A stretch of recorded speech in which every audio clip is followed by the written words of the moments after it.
Welcome back to the David Pakman Show. All right, back on the David Pakman Show. Lewis still here, sticking it out till the very end today, Lewis. Surprising. Yeah, it's not easy. I'm telling you, people, it's not easy to stay here for a full hour. Make sure you are a David Pakman Show member. This is the time to do it. Commercial-free version of the podcast, bonus show, access to the full archive. It's all there, ladies and gentlemen. It really is. There's nothing missing, other than maybe irradiated milk, which is a bigger and bigger concern. Actually, in Vermont, Lewis, just north of us, they've now found some cesium-137 in Vermont milk at levels that are concerning, definitely concerning to me. As a regular milk drinker, it should be very concerning to you.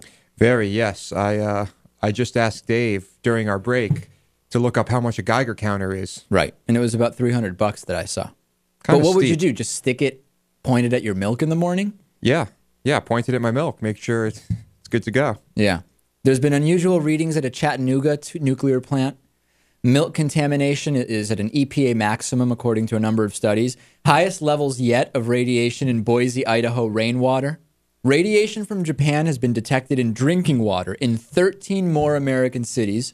Cesium-137 has been found in American milk in Montpelier, Vermont, for the first time since the Japan nuclear disaster started. Milk samples from Phoenix and LA contained iodine-131 at levels roughly equal to the maximum contaminant level permitted by the EPA.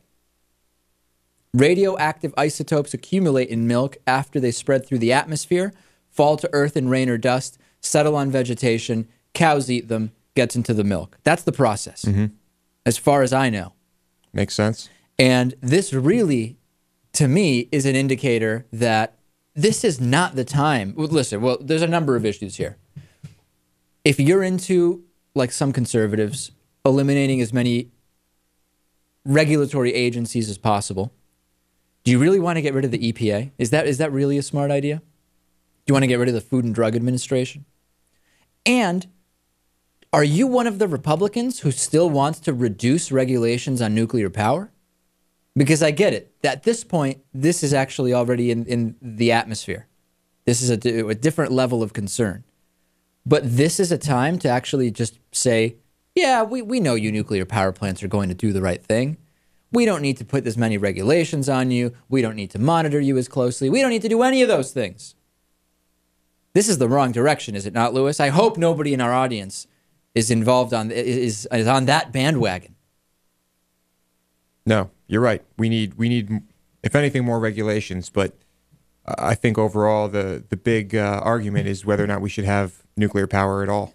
I got an email from someone who lives in Hawaii and says, I live in Hawaii and coincidentally, everyone I work with has been getting sick this past week. I was nauseous and vomiting a few days ago, and I had been drinking milk recently before that. I hardly ever get the stomach flu and hadn't had it in 3 years before last week. What the heck is going on here? News organizations are telling us everything's safe.